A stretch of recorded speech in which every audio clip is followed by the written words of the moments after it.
يا بعد أما بعد فأعوذ بالله من الشيطان الرجيم بسم الله الرحمن الرحيم إن الذين آمنوا وعملوا الصالحات أولئك هم خير البرية جزاؤهم عند ربهم جنات عدن تجري من تحتها الأنهار خالدين فيها أبدا رضي الله عنهم ورضوا عنه ذلك لمن خشي ربه صدق الله العظيم. وعن أنس رضي الله تعالى عنه قال قال رسول الله صلى الله عليه وسلم الوليمة في أول يوم حق وفي الثاني معروف وفي الثالث رياء وسمعة رواه البيهقي. معزز دلہا صاحب، پردے میں دلہن صاحبہ، مفتی صاحب اور علماء کرام، عزیزوں، بھائیوں، سننے والی خواتین، مائیں اور بہنیں، السلام علیکم ورحمۃ اللہ وبرکاتہ۔ جیسے کہ آپ حضرات جانتے ہیں کہ آج کی یہ محفل ولیمے کے عنوان پر منعقد کی گئی ہے۔ مولانا ذکی سلمہ کا یہ ولیمہ ہے۔ اللہ تعالیٰ نکاح کو بھی بے انتہا قبول فرماوے اور ہمارے اس جمع ہونے کو بھی قبول فرماوے۔ میرے بھائیوں، ولیمہ عربی زبان کے اندر اس کھانے کو کہتے ہیں جو شادی کے عنوان پر پکایا جاتا ہے، اور مولانا طاہر پتنی نور اللہ مرقدہ نے مجمع بہار انوار ایک کتاب لکھی جس میں لکھا ہے کہ نکاح کے بعد جو کھانا کھلایا جائے یا رخصتی کے بعد کھلایا جائے وہ ولیمہ ہوتا ہے۔ حضور اکرم صلی اللہ علیہ وسلم کے ولیمے مختلف شان کے رہے، بالکل سمپل بھی رہا ہے، اور بڑے سے بڑا ولیمہ آپ صلی اللہ علیہ وسلم کا حضرت زینب رضی اللہ تعالی عنہا کے ساتھ جب آپ نے نکاح فرمایا تھا اس وقت ایک بکرا ذبح کیا تھا۔ بخاری شریف کی حدیث ہے، حضرت انس رضی اللہ تعالی عنہ اس روایت کے راوی ہیں، فرماتے ہیں ما اولم النبی صلی اللہ علیہ وسلم علی شیء من نسائہ ما اولم علی زینب اولم بشاۃ۔ حضور اکرم صلی اللہ علیہ وسلم نے اپنی بیویوں میں سے کسی بیوی کے اوپر اتنا بڑا ولیمہ نہیں کیا جتنا کہ حضرت زینب رضی اللہ تعالی عنہ کے ولیمے میں کیا۔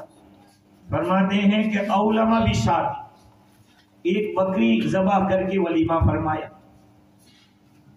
اور یہ اعلیٰ درجے کا تھا۔ یہیں سے بعض علماء نے کہا، حالانکہ یہ ہمارے یہاں فتویٰ اس پر نہیں ہے اور یہ مسئلہ ہمارا نہیں ہے، بعض علماء کے نزدیک بکری سے زیادہ وہ ولیموں کو نہ کہتے کہ حضور نے تو اتنا ہی کیا، لیکن ہم جیسے مہمان ہوں گے، جیسے حالات ہوں گے، اس کے مطابق ولیمہ کر سکتے ہیں۔ دوسرے نمبر کا ولیمہ حضرت انس رضی اللہ تعالیٰ عنہ، چونکہ حضور اکرم صلی اللہ علیہ وسلم جب مدینہ منورہ تشریف لائے ہجرت فرما کر، اس وقت 10 سال کے، اور ان کی والدہ نے حضور کی خدمت میں بطور خادم کے دے دیا ان کو، تو وفات کے وقت ان کی عمر 20 سال کی تھی۔ تو جب بچے تھے 10 سال کے تو حضور کی یہاں ان کا آنا جانا زیادہ رہتا تھا، خادم ہی تھے تو سب باتیں اندر کی ان کو معلوم تھی۔ یہی روایت کرتے ہیں دوسری کہ حضور اکرم صلی اللہ علیہ وسلم نے آتق صفیہ، حضرت صفیہ رضی اللہ تعالی عنہ کو آزاد کر دیا اور ان کے ساتھ نکاح کیا۔ اور ان کی جو مہر، ان کی آزادی کو ان کی مہر قرار دی. وَأَوْلَمَ عَلَيْهَا بِحَيْسٍ، اور ان کا ولیمہ کیا حلوے کے ذریعے. حیث کا جو لفظ عربی زبان میں ہے اس کے معنی ہے ایسا کھانا جس کے اندر کھجور ہو، پنیر ہو اور دوسری چیزیں اس طرح کی ملی ہوئی ہو. ان چیزوں کو ملا کر جو حلوہ تیار کرتے ہیں وہ ولیمے کے اندر. بعض ولیمے تو ایسے تھے کہ حضور صلی اللہ علیہ وسلم نے صحابہ کرام کو فرمایا کہ جس کے پاس جو کچھ بھی کھانا ہے وہ لے آؤ. دسترخوان پہ ڈال دیا کہ صحابہ جمع ہوئے اور اسی میں سے کھا لیا اور فرمایا کہ یہ ولیمہ ہو. تو وہ جیسا موقع تھا اور اس موقع کے مطابق آپ صلی اللہ علیہ وسلم نے اپنا ولیمہ فرمایا. اور دوسری بات یہ ہے کہ اتنے تکلفات عربوں کی یہاں نہیں. آج بھی عرب حضرات کی جو دعوت ہوتی ہے اس میں تکلف نہیں ہوتا. اگر آپ کو دعوت کھانے کے لیے پیش کیا، کھانا ختم، کھا کھلی والی جاؤ صاحب خلاص ہو گیا. ہم لوگ تو اس کو اپنی کثر شان سمجھتے ہیں کہ بات کیا ہوگی، عزت لوگ ہماری عزت جائے گی. لیکن عرب حضرات کی یہاں یہ بات نہیں. وہ تو حضور اکرم صلی اللہ علیہ وسلم کی ہر ادا پر مرنے والے، آپ صلی اللہ علیہ وسلم نے کیا کیا اس کو دیکھنے والے اور اس کو پریکٹیکلی اپنی زندگی میں لانے والے حضرات. چنانچہ اس زمانے میں دعوت کے لیے، ولیمے کی دعوت کے لیے کچھ لوگوں کو کہہ دیتے تھے، باقی یہ بھی کہتے تھے کہ بلا لو جو آوے ہوں. اس طرح سے بخاری شریف ہی کے اندر حضرت انس رضی اللہ تعالیٰ روایت کرتے ہیں کہ ابو عثمان فرماتے ہیں کہ ہمارے پاس سے حضرت ابو عثمان فرماتے ہیں کہ حضرت انس ہمارے پاس سے گزرے مسجد بنو رفاعہ کے اندر، اور میں نے ان کو سنا کہ آپ صلی اللہ علیہ وسلم جب بھی ام سلیم رضی اللہ تعالیٰ عنہ کے گھر کے پاس سے گزرتے تھے تو آپ صلی اللہ علیہ وسلم تشریف لے جاتے اور وہاں سلام کرتے ام سلیم کو. تو جب ام سلیم حضرت نبی اکرم صلی اللہ علیہ وسلم کا نکاح حضرت زینب رضی اللہ تعالیٰ عنہ سے ہوا اور رخصتی ہوئی تو ام سلیم نے حضرت انس سے فرمایا کہ دیکھو میرا دل چاہتا ہے کہ میں حضور کے لیے کوئی ہدیہ پیش کروں. یہیں سے ایک بات ثابت ہوتی ہے کہ دلہا دلہن کو ایسے موقع پہ تحفہ دینا یہ صحابہ کرام کی سنت ہے. صحابہ کرام اس طرح سے ہدیہ دیتے. اور میں ایک بات آپ لوگوں سے ضرور عرض کروں گا کہ دیکھو میرے بھائیوں، ہماری 24 گھنٹے کی جو زندگی ہے اس کے ہر عمل کے ساتھ شریعت کا کوئی نہ کوئی حکم وابستہ ہے. یا تو وہ جائز ہے یا وہ ناجائز ہے یا وہ حرام ہے یا فرض ہے واجب ہے، کوئی نہ کوئی حکم لاگو ہوگا. اس لیے کہ ہمارا جو دین ہے وہ کوئی 1-8 گھنٹے والا یا 5 ٹائم کی نماز والا دین نہیں. اسی لیے 24 گھنٹے ایمان فرض ہے. 24 گھنٹے میں سے 1 منٹ کے لیے بھی اگر ایمان کا ادھر ادھر ہوا گڑبڑ ہو جائے تو ہم سب کی ذمہ داری یہ ہے کہ صرف نکاح نہیں بلکہ ہماری تجارت ہو، ہماری زراعت ہے، فارمنگ ہے، ہمارا پڑوسیوں کے ساتھ سلوک ہے، کسی کے ساتھ ملنا جلنا، کسی کا مکان کرائے پہ لینا، کسی کو گاڑی پہ سوار کرنا، یہ ساری چیزوں کے اندر ہمیں حضور اکرم صلی اللہ علیہ وسلم کی ادا کو دیکھنا پڑے. ہاں اس کے بغیر کام نہیں ہوگا. میں بار بار ایک بات کہتا رہتا ہوں کہ دعوت و تبلیغ کا جو مقصد ہے سب سے بڑا مقصد یہ ہے کہ 24 گھنٹے کی زندگی ہماری دین کے سانچے میں ڈل جائے. تو ام سلیم رضی اللہ تعالی عنہا نے جب یہ بات بتائی تو حضرت انس نے فرمایا کہ ٹھیک ہے بنائی. چنانچہ انہوں نے گھی، کھجور اور پنیر، عقیق اس کو کہتے ہیں عربی میں، ان سب کو ملا کر حلوہ تیار کیا اور ایک برتن کے اندر ڈال کے حضرت انس کو فرمایا کہ جاؤ تم لے دے آؤ. حضرت انس رضی اللہ تعالیٰ فرماتے ہیں کہ میں لے کر گیا. آپ صلی اللہ علیہ وسلم نے فرمایا کہ یہاں رکھ دو. پھر مجھے حکم دیا. کیا دیکھتے ہیں کہ گھر پورا بھرا ہوا ہے لوگوں سے. آپ صلی اللہ علیہ وسلم نے کو میں نے دیکھا کہ آپ اپنا ہاتھ اس برتن کے اوپر رکھ کر کچھ دعا کر رہے ہیں اور دعا کرنے کے بعد 10 آدمیوں کو بلایا گیا، کھلاتے گئے. یہ ولیمہ تھا. اور آپ نے یہ بھی فرمایا تھا بعض روایات سے پتہ چلتا ہے کہ جو تمہیں ملے ان کو سب کو لے آؤ. کچھ خاص لوگوں کا نام لیا اور یہ بھی فرمائے کہ جو ملے اس کو لے آؤ. یہیں سے علماء فرماتے ہیں کہ ولیمے کے اندر آپ اپنے رشتہ داروں کو دعوت دیں, تعلق والوں کو دعوت دیں, لیکن کچھ ایسے لوگوں کو ضرور بلانا چاہیے جن لوگوں کو عامتاً بلایا نہیں جاتا, خاص طور پہ غریب لوگ. کیونکہ نبی اکرم صلی اللہ علیہ وسلم کا ارشاد ہے کہ آپ نے فرمایا شر الطعام دعوت الولیمہ التی یدعا لها الاغنیاء ویترک الفقراء او کما قال صلی اللہ علیہ وسلم. بدترین ولیمے کا کھانا وہ ہے, ولیمے کا وہ کھانا بدترین ہے جس میں مالداروں کو انوائٹ کیا جائے اور غریبوں کو چھوڑ دیا جائے. اور ولیمے کی دعوت بعض علماء کے نزدیک قبول کرنا واجب ہے, بعض حضرات نے اس کو مستحب قرار دیا ہے, بلکہ روایت میں آیا کہ من ترک الدعوہ فقد عصى اللہ ورسولہ, جس نے دعوت کو چھوڑا, قبول نہیں کیا. اب آپ نہ کھائیں لیکن دعوت کی جگہ پر پہنچے. ولیمے کی دعوت کو بعض علماء نے واجب قرار دیا, اگر نہیں قبول کریں گے تو گنہگار ہوں گے. بعض علماء کے نزدیک واجب چھوڑنے کا گناہ ہوتا ہے, جیسے وطر واجب ہے, عید کی نماز واجب ہے, کہ یہ بھی اس طرح کا ایک واجب ہے. ہاں کچھ ایسے حالات ہو سکتے ہیں جس کی وجہ سے یہ واجب ثابت ہو جائے, یعنی وہ اس دعوت میں نہ جائیں آپ. بعض ایسے سرٹن ریزن ہے جو شریعت کی نظر میں ناپسندیدہ ہے. مثال کے طور پر دعوت ایسی ہے کہ جس کے اندر کھانے میں شبہ ہے, آدمی کی انکم حرام کی ہے, یا پھر وہاں پہ ناچ گانا ہے, بے پردگی ہے. ایسی دعوتوں کو قبول کرنا واجب نہیں ہے. ہاں ایسی دعوتوں کو قبول کرنا واجب نہیں, ہر دعوت میں جانا ضروری نہیں ہے. عبداللہ بن مسعود رضی اللہ تعالیٰ عنہ کے بارے میں حدیث کی کتابوں میں لکھا ہے کہ دعوت ان کو دی گئی, دعوت میں تشریف لے گئے, دیکھا کہ شریعت کے خلاف ہو رہا ہے, واپس ہو گئے. اور خصوصاً علماء کرام اور جن لوگوں کو دین کے اندر بڑا سمجھا جاتا ہے, مثال کے طور پر دعوت و تبلیغ کے امیر ذمہ دار حضرات, ان کو تو اور زیادہ ایسی چیزوں سے ایوائڈ کرنا چاہیے جہاں خلاف شرع امور ہوتے ہیں, اس لیے کہ یہ ایک قسم کی دلیل بن جاتی ہے کہ فلاں مولانا صاحب تو گئے تھے, فلاں مفتی صاحب تو گئے تھے.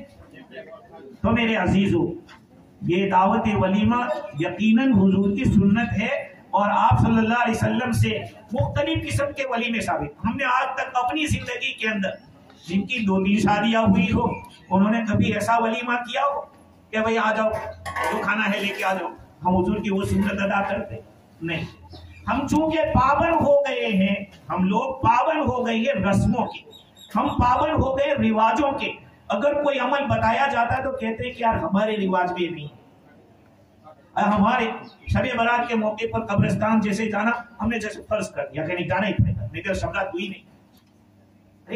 حدیث ہے, دیکھو حدیث میں کیا ہے. خیر یہ ایک الگ ٹاپک ہے, لیکن اتنی بات ضرور ہے کہ ہم لوگ ہر وقت علم کے محتاج ہیں, ہمیں ہر وقت علم کی ضرورت ہے. ہم نے یہ سمجھ لیا کہ نماز کا مسئلہ پوچھ لیا, نہیں. فیملی لائف ایک بہت بڑا مسئلہ ہے. آج اپنی فیملی لائف میں آپ کامیاب کیسے ہو سکتے؟ ابھی یہ قرآن پڑھنے والی لڑکی ہیں جو پڑھا, میں خود سوچ رہا تھا کہ کون سی آیت کا سہارا لوں, لیکن انہوں نے جو آیت پڑھی اس کا ترجمہ کر دوں, ان الذین آمنوا وعملوا الصالحات اولئک هم خیر البریہ. یقیناً وہ لوگ جو ایمان لائے اور اچھے اعمال کیے وہی مخلوق میں سب سے بہتر ہے. ایمان والے اور اچھے اعمال دونوں چیزیں, جو ایمان لائے اور اچھے اعمال کیے وہ مخلوق میں سب سے بہتر ہے. جزاؤہم عند ربہم, ان لوگوں کا بدلہ ان کے رب کے پاس جنات عدن, جنت عدن ہے, ٹھکانے کی جنت. جنت عدن ہو, جنت کے کئی نام ہیں, کئی قسم کی جنتیں. عند ربہم, ان کے رب کے پاس. تجری من تحتها الانہار, اس کے نیچے سے نہریں بہ رہی ہے. خالدین فیہا ابدا, اس میں وہ ہمیشہ ہمیشہ رہیں گے. رضی اللہ عنہم ورضوا عنہ, اللہ ان سے راضی, وہ اللہ سے راضی. ذالک لمن خشی ربہ, یہ آخری جز ہے, میرا جو مقصود تھا یہ تھا. ذالک لمن خشی ربہ, یہ اس شخص کے لیے ہوگا جو اپنے رب سے ڈرتا ہے, جو اپنے اندر خشیت رکھتا ہے، دل کے اندر خوف خدا۔ نکاح کے معاملے میں آپ حضرات نے سنا ہوگا کہ نکاح پڑھانے والا کتنی آیتیں پڑھتا ہے؟ 3 آیتیں، اور ان 4 آیتوں میں 3 جگہ اتقوا اللہ کا لفظ ہے۔ یا ایھا الناس اتقوا ربکم، اے لوگو اللہ سے ڈرو، اپنے رب سے ڈرو۔ یا ایھا الذین آمنوا اتقوا اللہ حق تقاتی، اے ایمان والو اللہ تعالیٰ سے اس طرح ڈرو جیسے ڈرنا چاہیے۔ یا ایھا الذین آمنوا اتقوا اللہ وقولوا قولا سدیدا، اے ایمان والو اللہ سے ڈرو اور درست بات کرو۔ کیا ضرورت تھی؟ نکاح کا موقع ہے تو قرآن کی دلہن کیا ہے؟ سورہ رحمان کو قرآن کی دلہن کہا گیا ہے۔ سورہ الرحمن قرآن کی دلہن ہے، تو دلہا اور دلہن کے ساتھ مناسبت تھی کہ وہی سورت پڑھی جاتی نکاح کے موقع پر، لیکن وہ سورت نہیں پڑھی جاتی ان آیتوں کو۔ اور یاد رکھیے ایک بات، یہ کوئی مولوی لوگوں کی منتخب کی ہوئی آیتیں نہیں ہے، باقاعدہ حدیث شریف کے اندر ہے۔ ابن مسعود رضی اللہ تعالیٰ عنہ کی شاید تقریباً انہی کی روایت ہے کہ حضور اکرم صلی اللہ علیہ وسلم نے ہمیں نکاح کا یہ خطبہ اس طرح سے سکھایا جس طرح سے التحیات سکھائی جائے۔ التحیات ہر مسلمان کی ضرورت ہے، ہر مسلمان پر نماز فرض ہے اور نماز کے اندر اس کو التحیات پڑھنا پڑے گا۔ تو فرمایا کہ جیسے التحیات سکھائی جاتی ہے اس طرح حضور نے یہ خطبہ سکھایا نکاح کا۔ کیا مطلب؟ نکاح کو اتنا ایزی کیا جائے، اتنا ایزی کیا جائے کہ جیسے ہر آدمی اپنی نماز پڑھ سکتا ہے، تو نکاح کے لیے بہت زیادہ اہتمام نہ کرنا پڑے کہ نہیں۔ اور ایک بات میں آپ کو عرض کرتا ہوں کہ ہم لوگوں نے ایک بات یہ سمجھ رکھی ہے کہ بڑے مولانا نکاح پڑھائیں گے تو نکاح کامیاب ہوگا، برکت ہوگی، ایسا نہیں۔ یہ ہمارے معاشرے کے لحاظ سے آپ لوگوں کے سامنے بات رکھ رہا ہوں۔ 2 چیزیں ہیں، ایک ہے جنازہ اور ایک ہے نکاح۔ نکاح کی کامیاب ہونے کے لیے اور برکت کے لیے کوئی مولانا، کوئی حرم شریف، کوئی مسجد نبوی یہ نہیں دیکھی جائے گی، بلکہ ان اعظم النکاح برکہ ایسرہ مؤونہ، کما قال صلی اللہ علیہ وسلم، سب سے بڑا برکت والا نکاح وہ ہے جس میں خرچہ کم ہو۔ ایک بات یہاں حضرت عبد الرحمن بن عوف رضی اللہ تعالیٰ نکاح کر کے آئے، ان کے یہاں کچھ زعفران کا داغ لگا ہے۔ حضور نے پوچھا کہ عبد الرحمن یہ کیا ہو؟ کہا حضور میں نے نکاح۔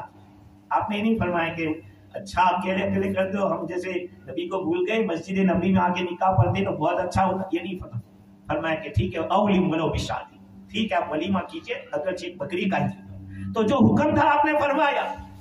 اس کے مقابلے میں جنت البقیع میں آپ صلی اللہ علیہ وسلم گزر رہے تھے فجر کے بعد تقریباً، آپ نے قبر، نئی قبر دیکھی۔ حضور نے پوچھا کہ یہ قبر کس کی ہے؟ کوئی نئی قبر لگتی؟ کہا حضور ہاں، یہ اس حبشی عورت کی قبر ہے جو مسجد کی صفائی کیا کرتی، مسجد کا جھاڑو دیا۔ اچھا آپ لوگوں نے مجھے بتایا نہیں، آپ لوگوں نے مجھے بتایا نہیں، آپ مجھے بتا دیتے، اگر کوئی جنازہ ہو تو مجھے بتا دیا۔ آپ صلی اللہ علیہ وسلم وہاں کھڑے ہوئے اور صحابہ کرام پیچھے کھڑے ہوئے، آپ نے وہاں نماز پڑھی جنازے۔ اس سے معلوم ہوا کہ جنازے کے اندر پلوار اور یہ سب چیزیں نہیں دیکھی جاتی کہ کون پڑھائے گا پلوار کا آدمی، نہیں، نیک آدمی پڑھائے گا جنازہ تو میت کو فائدہ ہوگا۔ اور اس کے لیے علماء نے لکھا ہے کہ جو امام ہوتا ہے مسجد کا، جس کے پیچھے آدمی فرض نماز پڑھے اپنی زندگی کی، تو وہی زیادہ حقدار ہے رشتہ دار کے مقابلے۔ خیر یہ ذالک لمن خشی ربہ۔ پھر آخر میں یہ کہنا چاہتا تھا کہ نکاح کے وقت ان آیتوں کو کیوں پڑھتے ہیں، سورہ رحمان کو کیوں نہیں پڑھتے؟ تو دیکھیے فیملی لائف جو آدمی گزارتا ہے، وہاں کوئی بادشاہ کیا، وہاں کوئی پولیس کیا، کوئی آرمی کیا، وہ کوئی نہیں پہنچ سکتا۔ میاں بیوی کے رشتے میں کیا ہو رہا ہے ایک اللہ جانتا ہے۔ اگر آدمی اس کے ساتھ خلوت گزار رہا ہے، صحبت میں ہے یا جلوت میں ہے، خلوت میں ہے، کہیں بھی آپس میں جو کچھ کر رہے ہیں وہ اللہ جانتا ہے۔ اور ایک بات یہاں پھر کہہ دیتا ہوں کہ یاد رکھیں شادی کے بعد کی زندگی کے بہت سارے مسائل ایسے ہیں کہ یہاں بہت سے لوگ واقف نہیں ہیں۔ میں نے اپنے رکی میں کئی نوجوانوں سے اس بارے میں پوچھا کہ پہلے دن ملاقات کے وقت آدمی کون سی دعا دیتے ہیں؟ اس کی کیسی بات کرتے؟ کوئی دعا ہوتی ہے اس کے لیے؟ ارے بھائی حضور نے دعا سکھائی ہے کہ اس کے پیشانی کے بال کو پکڑ کے، ایسا نہیں کہ جیسے اس کو کوئی دشمن سمجھ کے پکڑنا ہے، محبت سے پکڑ کے دعا پڑھی جاتی ہے۔ اللہم انی اسألک خیرہا وخیر ما جبلت علیہ واعوذ بک من شرہا وشر ما جبلت علیہ۔ حدیث ہے، آپ اپنی گاڑی خرید رہے نہیں، اس کے لیے بھی یہ دعا ہے، اس کے لیے کوئی بھی سواری آپ خریدیں اس کے دور، تو اس کو بھی آپ کو جاننا پڑے گا. ہم اگر اپنی فیملی لائف کو کامیاب بنانا چاہتے ہیں تو ہمیں حضور کے روز دربار میں جانا پڑے گا جنہوں نے 11 بیویاں یقین بات دیگر ہے اور ایک ساتھ 9 بیویاں آپ کے ساتھ تھی. اس کا مقصد کیا تھا؟ مقصد یہی تھا کہ آپ کی فیملی لائف امت کو پہنچانا. اگر ایک ہی بیوی ہوتی تو آپ کی فیملی لائف لوگوں تک نہیں پہنچ سکتی تھی. تو الگ الگ عورتوں نے حضور صلی اللہ علیہ وسلم کی فیملی لائف کو اپنی آنکھوں سے دیکھا، تجربے سے دیکھا اور لوگوں تک پہنچایا. تو میں یہ عرض کر رہا تھا کہ نکاح کے وقت اس لیے وہ آیتیں پڑھی جاتی ہے تاکہ آدمی یاد رکھے کہ یہ جو بیوی میں لایا ہوں، یا ایھا الذین آمنوا اتقوا اللہ کہا گیا تھا اس وقت لاتے ہوئے، وہاں تقوی کا حکم دیا تھا اور تقوی یہاں ہوتا ہے. یاد رکھو، میں زبان سے بول دوں لاکھ باتیں لیکن میں اس سے متقی نہیں ہو جاؤں گا. تقوی زبان سے نہیں، تقوی دکھانے سے نہیں. لمبا جھبا میں پہن لوں اس سے کوئی متقی نہیں بن جاتا، یا لمبی داڑھی رکھ لوں، یہ سب احکام ہے کہ ایسے کپڑے پہنو، داڑھی رکھو، یہ احکام ہے. اس کی کوئی وقت کو گھٹانا میرا مقصود نہیں ہے. میرا مقصد یہ ہے کہ تقوی، حضور نے فرمایا التقوی ہا ہونا، التقوی ہا ہونا، التقوی ہا ہونا. ارے بھائی پرہیزگاری تو دل میں ہوتی ہے، پرہیزگاری دل میں. اب میاں بیوی اپنی خلوت کی زندگی گزار رہے ہیں، ان لوگوں کے سامنے جب وہ آیتیں ہوگی تو پھر وہ اللہ سے ڈر ڈر کر زندگی گزاریں گے. اور یاد رکھو نکاح کامیاب اسی وقت ہو سکتا ہے جبکہ دونوں ایک دوسرے کی رعایت کر کے زندگی گزاریں. ہاں، کامیاب نکاح اسی وقت ہو. اسی لیے ہمارے حضرت الاستاد مولانا سید ابرار احمد صاحب نور اللہ مرقدہ فرماتی تھی کہ دونوں ایک بات کو دیکھے، شوہر یہ دیکھے کہ میری بیوی کو کیا چیز پسند ہے اور بیوی دیکھے کہ میرے شوہر کو کیا پسند ہے. اگر یہ دونوں اس کو سامنے رکھ کر زندگی گزاریں گے، رفیق بن کے زندگی گزارے، فریق بن کے نہیں، رفیق بن کے زندگی گزارے، دوست بن، فریق بن کے نہیں، تو زندگی کامیاب ہوگی. ورنہ آج کے اس دور کے اندر آئے دن جو ہم سنتے ہیں دوسرے ملکوں میں، کیا اپنے ملک میں بھی اتنی باتیں سن رہے ہیں، اس کی بنیادی وجہ یہ ہے کہ ہمارے پاس دینی علم نہیں ہے، ہمارے پاس برداشت کا کوئی مادہ نہیں. بیوی نے کچھ کہہ دیا، ہم نے دل میں لے لیا، ارے کچھ ایسا کہا. اور ایک بات، جب نکاح کرتے ہیں اس سے پہلے تو اتنی تعریف کرتے ہیں عورت کی، اتنی تعریف کے پہاڑ باندھ دیتے ہیں. پھر تھوڑا کچھ ہو جاتا ہے تو دشمن سمجھتے ہیں. نہیں بھائیو، جس عورت کی آپ نے اتنی تعریف کی ہے اس کے ساتھ نبھائیے، اس کے ساتھ محبت کا سلوک کیجیے. عورت کو بھی چاہیے کہ اپنے شوہر کا خیال رکھے کہ اس کو کیا چیز پسند ہے. ہمارے اس ماحول کے اندر ایک بہت بڑی بلا اور مصیبت ہے نگونا. رات کو 2-2 3-3 بجے تک آدمی اپنے دوستوں کے ساتھ پڑا رہتا ہے اور پھر گھرے جاتا ہے، جس کی وجہ سے کیا ہوتا ہے، وہ بیچاری انتظار میں. ابھی ٹائم میرے پاس نہیں بنا، میں حقوق الزوج اور زوجہ کو بیان کرتا، بڑی لمبی تفصیلات ہے اس کے. آدمی کو چاہیے کہ ہم اپنی بیوی کو ٹائم دیں. عورت کو بھی چاہیے کہ شوہر کا خیال دیکھو. عورت گھر میں کام کر رہی ہے، شوہر آیا، پڑھا کے آیا یا کام سے آیا، ابھی آ کے کہتے ہیں تیرے ابا نے ایسا کیا، تیری امی نے ایسا کیا. ارے بھائی پہلے اس کو بٹھا، اچھی طرح پانی پلا، اس کے ساتھ کچھ اچھی بات کر، کیونکہ یہ باہر کیا کر کے آیا ہے، اس کو کس سے پالا بڑا ہے، کس مزاج کے، کس نے اس کا دماغ کھایا ہے، ان کو پتا نہیں. عورت کو پتا نہیں، اب وہ اپنی ہانک رہی. اس سے کیا ہوگا، آدمی کا پارا اور خراب، گرم ہوگا، غصے ہوگا. اس لیے میرے عزیز و قرآن کہتا ہے وَعَاشِرُوهُنَّ بِالْمَعْرُوفِ، تم عورتوں کے ساتھ اچھی معاشرت کو. تو دونوں کو معاشرت کا مطلب یہ نہیں کہ مرد ہی صرف کرے، عورت کو بھی چاہیے. بہت ساری باتیں ہیں جو ہمارے معاشرے کے لحاظ سے ہم لوگوں کو اپنے آپ کو چینج کرنا پڑے گا، شریعت کے دائرے میں رہ کر ہمیں چینج کرنا پڑے گا. یہ نہیں ہے کہ منمانی یا جو کچھ ہم مووی میں دیکھ رہے ہیں یا ہم جو یوٹیوب کے اوپر دیکھ رہے ہیں ان چیزوں کو دیکھ کر نہیں. نبی اکرم صلی اللہ علیہ وسلم کی باتیں ہمیں سامنے رکھنی پڑے گی. حضور فرماتے کہ عائشہ تم مجھ سے ناراض ہوتی نا، مجھے پتا چل جاتا ہے. اس کا کیا مطلب، وہاں بھی کچھ ہوتا ہوگا، مجھ نہیں تو ہوتا ہوگا کچھ. گھر پر میاں بیوی ہوتے جہاں 2 برتن ہوتے آواز تو ہوتی ہے. تو حضور فرماتے کہ عائشہ تم مجھ سے ناراض ہوتی ہے، مجھے پتا چل جاتا ہے. کہا کیسے؟ کہا جب تم مجھ سے ناراض ہوتی ہے تو تم قسم میں کہتی ہے لا وربی ابراہیم، ابراہیم کے رب کی قسم، یوں بولتی. اور جب راضی ہوتی ہے تو میرا نام لے کر کے. حضور حضرت عائشہ فرماتی ہے کہ میں نے حضور سے کہا کہ حضور یہ تو صرف زبان سے بولتے. دیکھو زندگی آدمی کو ایسی گزارنی ہے کہ ایک دوست کی طرح. یہ نہیں وہ عورت یہ سمجھے کہ یار کیسے سے پالا پڑا ہے، جب بھی دیکھو ایسا لگتا ہے کہ منہ بگڑا ہوا ہمیشہ. یہ سب کے لیے، یہ نہیں کہ ہم دلہا صاحب کے لیے کہہ رہے کہ آپ کو ایسا کرنا ہے. یہ سب کے لیے کہا جا رہا ہے. ہر ایک آدمی کو اپنی فیملی لائف کو بنانا ہے اور بنے گا اسی طریقے سے، اس لیے کہ نبی آئے تھے اس لیے دنیا کے اندر کہ ہمیں یہ دنیا میں زندگی کیسے گزارنا ہے. اور حضور صلی اللہ علیہ وسلم صرف دین بتا کر نہیں گئے، ہمیں دنیا بھی بتائی تاکہ ہماری دنیا دین بن جائے. اس لیے آپ صلی اللہ علیہ وسلم نے جہاں ہمیں دنیاوی تعلیم، دینی تعلیم بتائی ہے، وہاں دنیاوی تعلیم کی طرف بھی اشارہ کیا کہ کیسے کیسے کرنا ہے. تو خیر، ازواج مطہرات کی زندگی اور حضور صلی اللہ علیہ وسلم کی زندگی ہم لوگ دیکھیں گے تو انشاءاللہ العزیز ہمیں ضرور پتہ چلے گا کہ فیملی لائف کیسے گزاری جاتی ہے. افسوس کی بات ہے کہ ہم لوگوں کے گھروں میں نہ سیرت کی کتاب ہوتی ہے اور نہ ہمارے پاس کوئی ایسی مسائل کی کتاب ہے، ہسٹری زیور جیسی کوئی کتاب ہے کہ ہم اس کو کچھ پڑھ کے کچھ سمجھیں، اور نہ ہمیں پوچھنے کی اللہ ماشاء اللہ توفیق بہت کم ہوتی ہے کہ ہم پوچھیں کہ اس معاملے میں ہمیں کیا کرنا چاہیے. میں آپ کو بتاؤں کہ جب میں بمبئی میں مفتی کا کام کر رہا تھا تو ایک صاحب تھے جنہوں نے ایک کرسچن لڑکی کے ساتھ جو کنورٹڈ تھی اس کے ساتھ نکاح کیا تھا.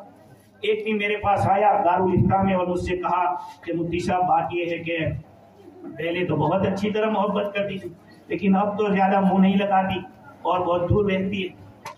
میں نے کہا کہ یار ایک بات پوچھتا ہوں آپ سے، کیا آپ لوگ رہتے کیسے، سوتے کیسے؟ کہا میں ایک طرف، دو بچے بیچ میں، عورت ادھر.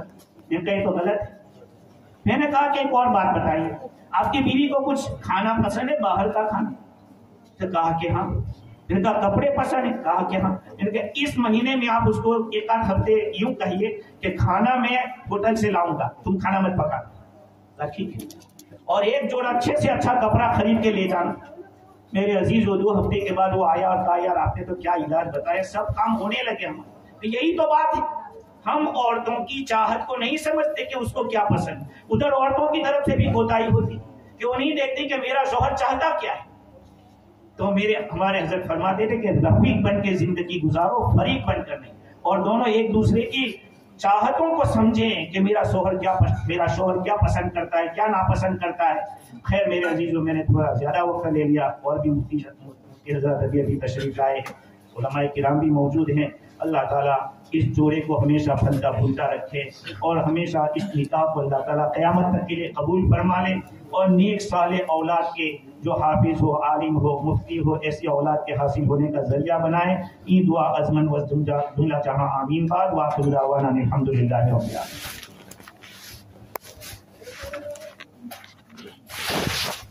محترم مکرم سامعین کرام، اللہ سبحانہ تعالیٰ سے دعا فرمائے کہ ہمارے محضر مفتی صاحب نے جو باتیں عرض کی، اللہ ہم تمام کو ان باتوں پر عمل کرنے کی